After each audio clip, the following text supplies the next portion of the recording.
მოგესალმებით. დღეს განვიხილავთ Samsung-ის უახლეს მოდელებს, რომლებიცაა A36 და A56. აღსანიშნავია, რომ ზოგადად Samsung-ის A სერია მსოფლიოში ყველაზე გაყიდვად smartphone-ად ითვლება. ამას კი განაპირობებს რამოდენიმე ფაქტი. პირველი ეს არის თანამედროვე დიზაინი, ასევე ეკრანი, კონკრეტულად ის, რომ Samsung-ი ბიუჯეტურ სერიებში იყენებს Super AMOLED ეკრანს. ამასთან ერთად Samsung-ის ტრადიციული სისტემა One UI, რომელშიც იმ შესაძლებლობების 90% შევხვდებით, რომელიც გვხვდება უშუალოდ ფლაგმანურ მოდელებში და ბოლოს შეგვიძლია შევეხოთ წარმადობას. მართალია Samsung-ის A სერიებში არც თუ ისე დიდი სიმძლავრის მქონე ჩიპსეტები გვხვდება, მაგრამ სამაგიეროდ არის ენერგოეფექტური, რაც საბოლოო ჯამში დადებითად ისახება smartphone-ის ელემენტზე. დავიწყოთ A36. წინა მხარეს შევხვდებით 6.7 ინჩიან Super AMOLED HDR10+ ეკრანს 120 ჰერციანი განახლების სიხშირით, რომლის მაქსიმალური პიკური სიკაშკაშე შეადგენს 1900 ნიტს.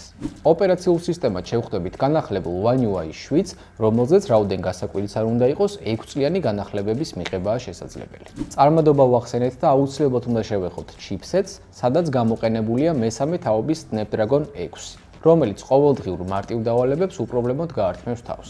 უკანა მხარეს კი გვხვდება განახლებული დიზაინის მქონე კამერები. პირველი ამ შემთხვევაში მთავარი არის 50 მეგაპიქსელიანი, 8 მეგაპიქსელიანი გვაქვს ultra-wide-ისთვის, ხოლო 5 მეგაპიქსელიანი კამერა მაკრო ფოტოების გადასაღებად. ვიდეოს მაქსიმალური რეზოლუცია კი 4K 30 FPS-ი გახლავთ. A36-ის მეხსიერებას სამ განსხვავებულ კომპლექტაციაში შევხვდებით. პირველი არის 128 6-ზე, შემდეგი 128 8-ზე და 256 8-ზე. და ბოლოს შევეხოთ smartphone-ის ელემენტს, რომელიც არის 5000 mAh-იანი, აქვს 45 ვატიანი დამუხტვის მხარდაჭერა, რაც იმას ნიშნავს, რომ 0-დან დაახლოებით 70%-მდე smartphone-ი ნახევარ საათში დაიმუხტება. ეხლა კი გადავიდეთ A56-ზე და პირდაპირ ვისაუბროთ მთავარ სხვაობებზე. პირველ რიგში შეგვიძლია ვახსენოთ ის, რომ ამ მოდელში პლასმასის ჩარჩოს ნაცვლად შევხვდებით ალუმინს, ეკრანის სხვა მახასიათებლები იდენტურია, ასევე A56-ში ოდნავ გაუმჯობესებულია ჩიპსეტი, სადაც შევხვდებით 4 ნანომეტრიან Exynos 1580-ს, რომელიც ყოველდღიური სამუშაოებისთვის ან თუნდაც თამაშისთვის უკეთეს შედეგს იძლევა, ვიდრე A26-ში არსებული Snapdragon-ის ჩიპსეტი.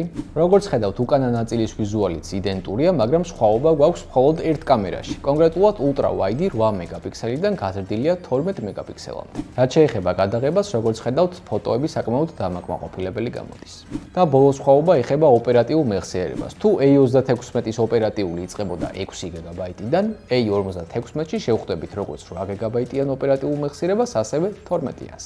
ორივე მოდელზე დეტალური მახასიათებლების და ფასის სანახავად შეგიძლიათ ეწვიოთ ფულს, რომელიც ვიდეოს აღწერაში იქნება მითითებული. დროებით!